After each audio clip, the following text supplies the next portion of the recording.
Baiklah, kita sekarang akan mewawancarai Ketua Tim Pemenangan Nasrul Abid dan Indra Catri di 50 kota. Siapa namanya, Pak? Oke, terima kasih. Ya, nama Khairul Abid dari fraksi Partai Gerindra. Kebetulan saya juga dipercayakan oleh partai sebagai ketua fraksi. Betul, memang dari hasil rapat yang kemarin di tingkat provinsi, di mana kita diamanahkan oleh pimpinan atau ketua tim pemenangan Bapak NAIC atau Nasrul Abid Indra Catri Provinsi Sumatera Barat, yaitu Bapak Supardi, yang mana beliau juga sekaligus sebagai ketua DPRD Provinsi Sumatera Barat, di mana telah menunjuk kami sebagai ketua tim pemenangan Bapak Nasrul Abid Indra Catri sebagai calon gubernur dan wakil gubernur Sumatera Barat periode 2020-2025. Jadi terkait dengan program atau visi misi beliau Bapak Nasrul Abid dan Indra Catri ini, itu terutama menyangkut masalah perekonomian. Ini yang sangat menjadi perhatian bagi beliau, karena Sumatera Barat ini yang merupakan orang-orang yang sangat terkenal pandai dalam segala hal. Di samping mereka juga fasih atau paham di bidang bertani, kemudian masyarakat Sumatera Barat pandai berdagang. Nah, ini yang akan kita coba menggodok ke depan, bagaimana supaya hasil pertanian masyarakat mampu untuk meningkatkan ekonomi. Nah, dan beliau sangat paham hal itu, karena di masalah pertanian ini ada terbagi dari 3 kelompok. Ada kelompok petani pesawah, ada kelompok petani pekebun, dan juga ada kelompok petani peternak. Nah, sekarang di kelompok petani pesawah ada 5 persoalan yang tidak tersentuh atau kurang maksimal sentuhan daripada pemerintah kemarin, seperti contoh akses, kemudian irigasi, alat mesin pertanian, kemudian bibit dan pupuk yang berkualitas, termasuk juga tenaga penyuluh. Ini dari kelompok petani pesawah. Andai kata 5 persoalan ini saja terjawab atau terpenuhi oleh pemerintah, barangkali petani pesawah kita akan sejahtera. Kemudian kita beranjak lagi ke sektor perkebunan. Untuk Sumatera Barat atau khususnya di 50 kota, di mana produk-produk unggulan dari sektor perkebunan, 50 kota terkenal dengan komoditi gambir.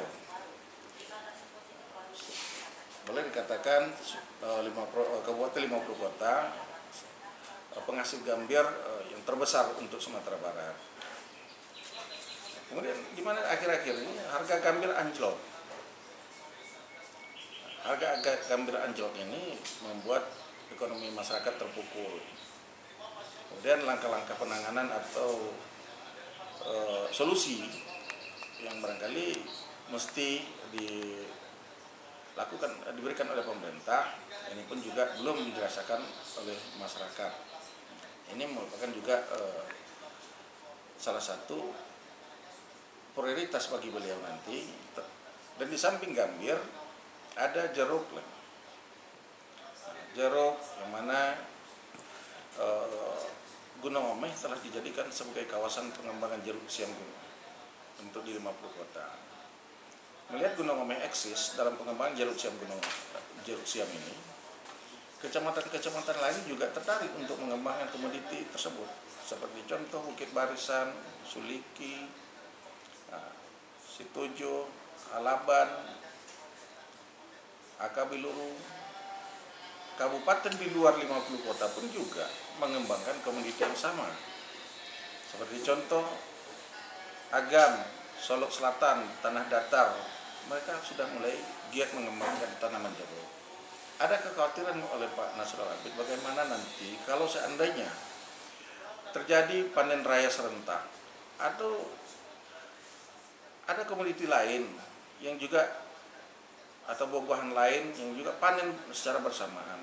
Kekhawatiran beliau itu anjloknya harga atau daya serap pasar tidak mampu menampung produk pertanian tadi. Sehingga Pak Nasrul Abid mencoba mencarikan solusi ya, bagaimana caranya untuk mengatur pasca panen ini. Mengatur panen jangan nanti sampai terjadi panen serentak.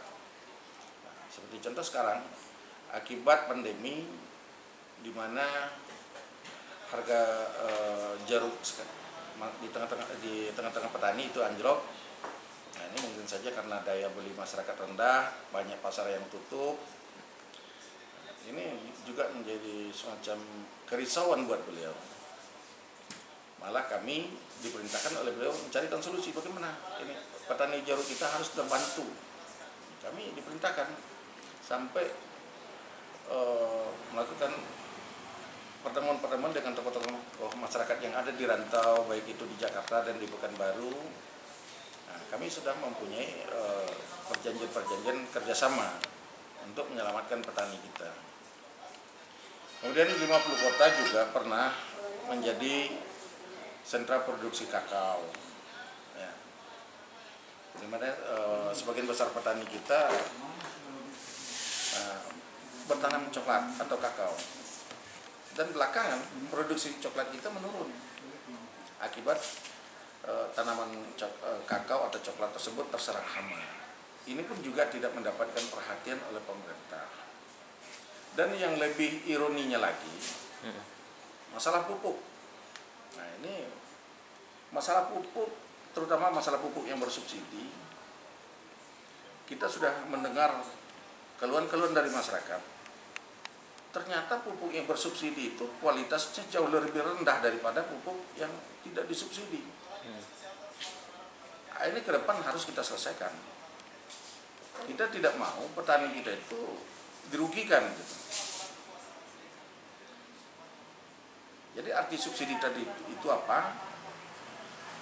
Ya, karena sebagian daripada harga itu ditanggung oleh pemerintah tanpa membedakan kualitas. Ini sudah komitmen daripada Pak Nasrul Abid menyelesaikan ke pemerintah nanti, terutama ke Dinas Pertanian Pusat. Kemudian juga 50 kota mempunyai sumber daya alam yang cukup melimpah. Bahkan kita sama-sama tahu banyak perusahaan-perusahaan tambang, terutama tambang batu. Ya, seperti contoh di Kecamatan Pangkalan ada lebih kurang 14 perusahaan tambang. Di antaranya 10 sudah beroperasi. 4 itu masih dalam proses pengurusan izin. Nah, ini akan ditata kembali ya, bagaimana nanti supaya tidak menimbulkan atau berdampak terhadap lingkungan. Tapi kita juga, beliau juga tidak mau umpamanya investor-investor itu kecewa di Sumatera Barat ini.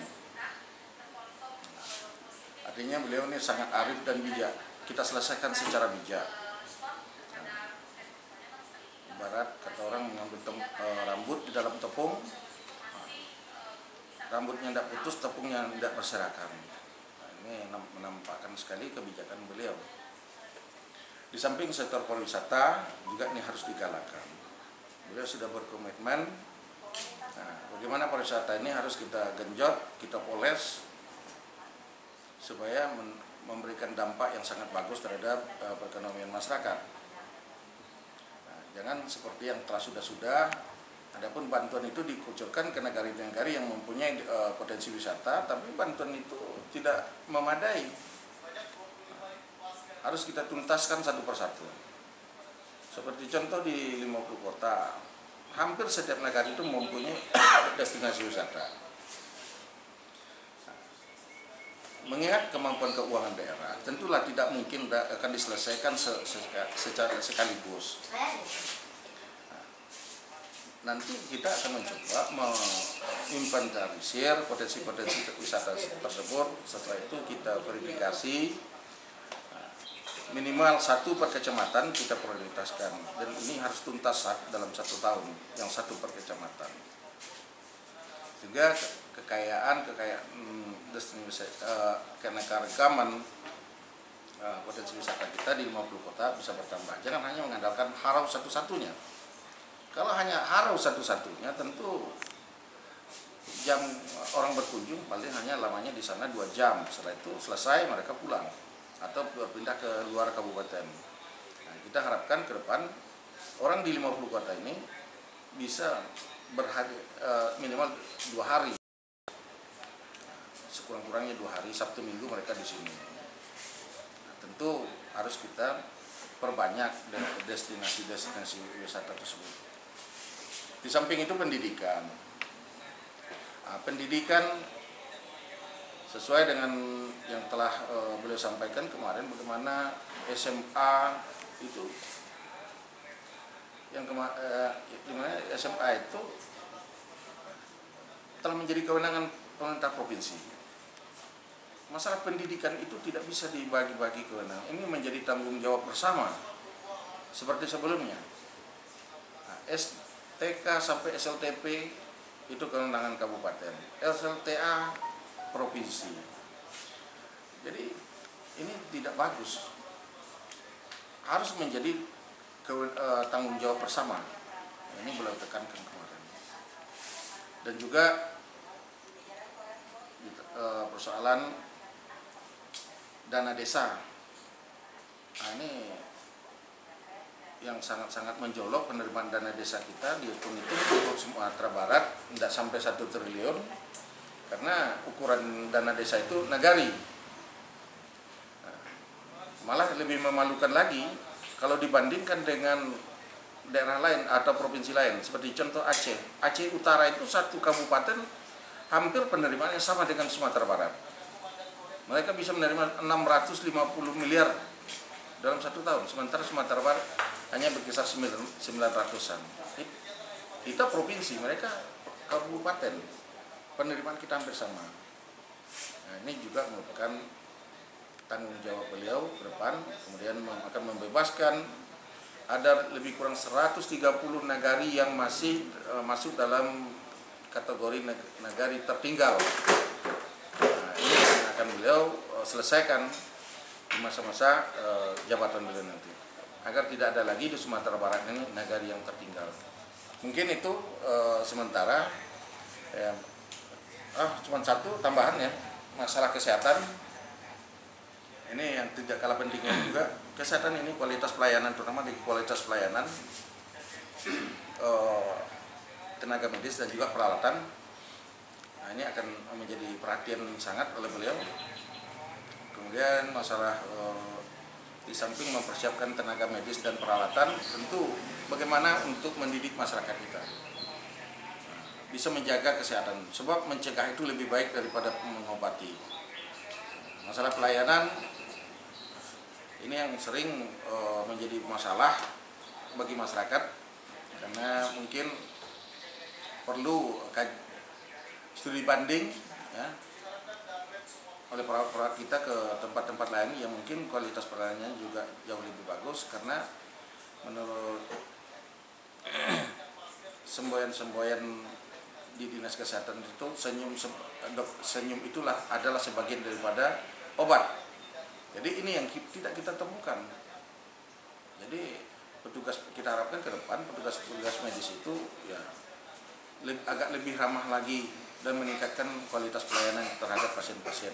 Ya mungkin itu, terima kasih. Assalamualaikum warahmatullahi wabarakatuh. Satu lagi Pak Ketua, bicara sektor pariwisata, Pak Nasrul Habib, kita tahu kita mengikuti beberapa kali perjalanan beliau ke Kilo 9. Dia mendukung tumbuh kembangnya pariwisata di Kabupaten Maluku Kota, salah satunya Kilo 9 itu. Oh ya.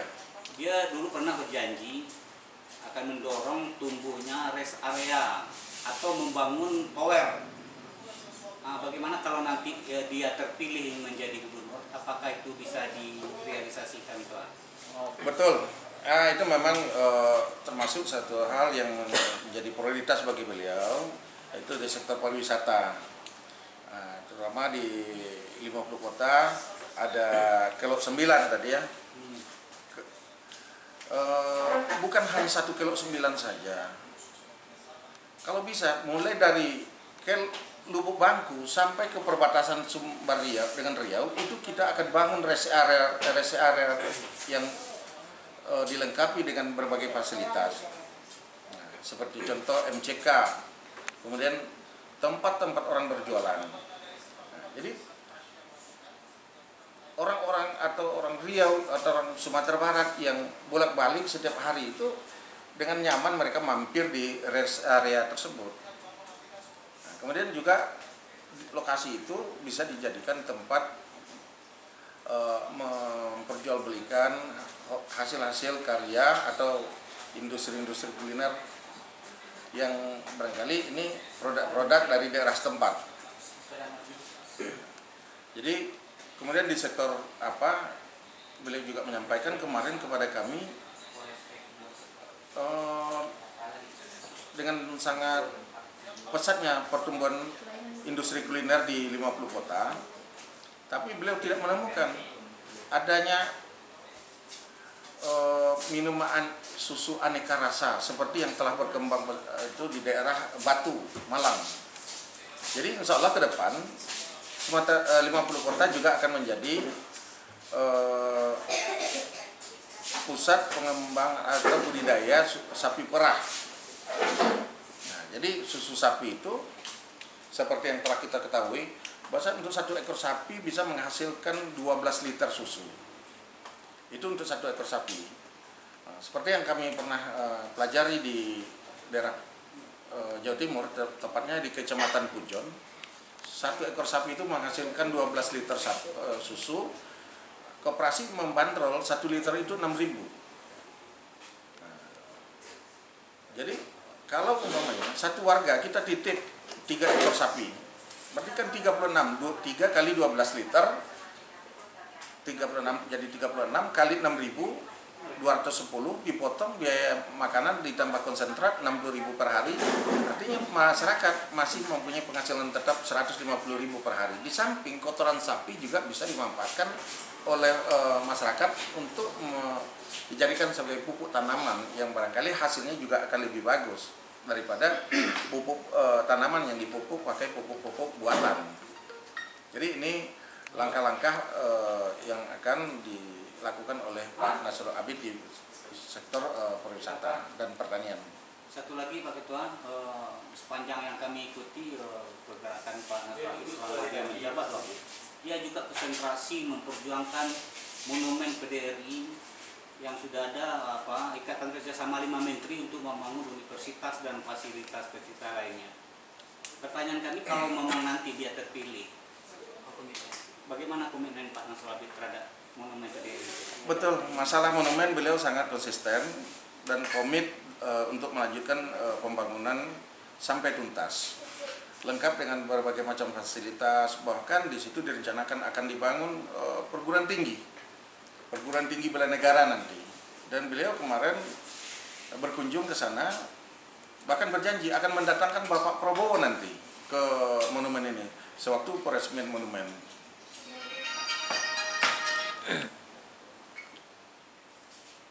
Oke, Pak, pertanyaan satu Pak, bagaimana Pak Nasrul Abid nanti apabila terpilih membangun infrastruktur atau mendukung kepala daerah sini untuk mendukung infrastruktur yang ada di 50 kota, karena kita tahu infrastruktur di 50 kota masih banyak yang kurang Pak. Salah satunya mungkin mendukung pembangunan jalan tol di 50 kota, kabarnya 3 pintu untuk 50 kota, gimana Pak? Ya, ini akan ada perubahan sistem sedikit nanti, yang mana selama ini kepala daerah itu sepertinya ada ego pada masing-masing kepala daerah. Seperti contoh diundang oleh gubernur tidak datang, jadi sepertinya gubernurnya sebagai pelengkap gitu. Ini tidak akan terjadi lagi ketika Pak Nasrul Abid menjadi gubernur. Jadi gubernur itu akan menjadikan bupati ini ya betul-betul taat dan tunduk sesuai dengan aturan gitu, dan menghormati. Jangan seperti yang kemarin, diundang oleh gubernur, bupati ada yang tidak datang, kemudian ada program-program di provinsi, bupatinya tidak mau mendukung. Pada pemerintah provinsi itu kan juga mengelola keuangan, yang kegiatannya itu akan terletak di kabupaten. Jadi ke depan dia akan instruksikan kepada kepala daerah supaya dapat bekerja sama ya dengan pemerintah kabupaten dan provinsi. Masalah pembangunan jalan tol ini akan dibicarakan dengan sebaik mungkin terutama dengan masyarakat, dan tidak akan ada yang dirugikan. Malah justru beliau dengan adanya pembangunan jalan tol ini masyarakat harus sejahtera. Pak, terkait dengan visi misi atau gagasan yang disampaikan oleh Pak Nasrul Abid untuk Sumbar dan khusus 50 kota, itu apakah sinkron dengan visi misi calon bupati dan wakil bupati yang diusung oleh partai Gerindra? Oke, ya.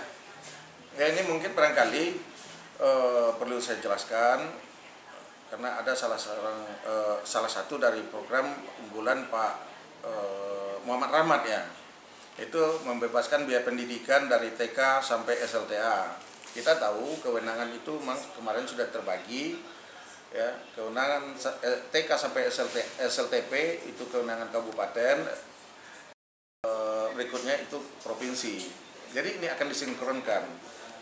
Nah, kan beliau sudah punya komitmen bahwa pendidikan itu tidak lagi menjadi tanggung jawab, dibagi tanggung jawab, menjadi tanggung jawab bersama. Akan ada kesinkronan nanti. Bahkan beliau menganjurkan kepada kepala daerah bagaimana menyikapi persoalan yang menyangkut atau masalah yang akan dihadapi oleh calon-calon mahasiswa yang berprestasi dan berasal dari kalangan keluarga tidak mampu. Beliau mendorong pemerintah daerah itu agar memikirkan, karena ada beberapa persoalan yang dihadapi oleh mahasiswa-mahasiswa itu yang baru, seperti contoh ongkos dan kos. Salah satu harus dijawab oleh pemerintah kabupaten dengan mendirikan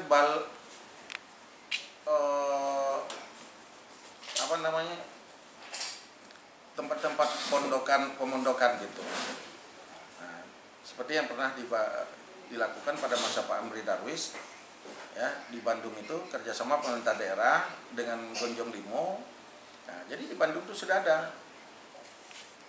Nah, mahasiswa-mahasiswa yang berasal dari kalangan keluarga tidak mampu dan dengan catatan mereka berprestasi, nah, mereka bisa menginap di sana atau menempat kos secara gratis gitu. Mes. Ya. Nah, mes. Jadi pembangunan mes. Jadi ini yang kita harapkan ke depan. Jadi setiap tahun pemerintah kabupaten kita dorong untuk mendirikan membangun mes di setiap kota yang memiliki universitas ternama, yang barangkali ini diperuntukkan untuk anak-anak mahasiswa yang berasal dari kalangan keluarga tidak mampu dengan catatan mereka berprestasi. Ini sudah merupakan komitmen daripada Pak Ahmad juga. Oke. Pak, satu lagi Pak, gimana Pak, kita melihat 50 kota ini masih belum memiliki kota administratif atau pusat bisnis yang layak seperti kota Payakumbuh atau Bukit Tinggi. Nah, kita tahu jalur Sari Lama ini sangat strategis untuk dikembangkan. Gimana nanti koordinasi kita apabila terpilih di gubernur dengan bupati 50 kota? Sepakat nih Pak dengan Pak Rahmat, gimana Pak? Ya, kita sangat tertarik karena ada kesamaan daripada program Pak Rahmat dengan Pak Nasrul Abid. Beliau merencanakan membangun Sari Lama itu menjadi sebuah ibu kota yang representatif, yang layak gitu, dan layak, lengkap dengan segala macam fasilitas. Di situ juga nanti akan dibangun rumah sakit, terminal, kemudian pusat perbelanjaan. Nah, nanti pusat perbelanjaan itu akan ditata. Jadi tidak lagi seperti yang sudah ada kita lihatnya semrawut. Ada pengklasteran di sini, pusat penjualan elektronik, spare part. Jadi ada pengklasteran nanti yang akan kita buat di sekitar Sari Lama itu. Jadi seperti contoh mebel, satu tempat pula. Kemudian ada showroom mobil, Jadi itu akan diatur nanti melalui peraturan kepala daerah. Jadi tidak lagi berjualan itu seperti yang kita lihat di pasar Payakumbuh, di satu los itu mereka menjual dan beraneka macam gitu. Jadi dan juga nanti ada pusat kuliner.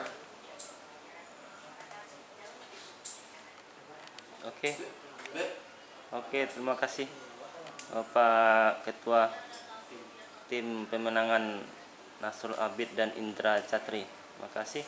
Oke, Kesempatannya. semoga Pak Nasrul Abid dan Indra Catri disenangi oleh masyarakat Sumatera Barat dan beliau menjadi kepala daerah dan wakil kepala daerah untuk periode 2020-2024. Assalamualaikum warahmatullahi wabarakatuh.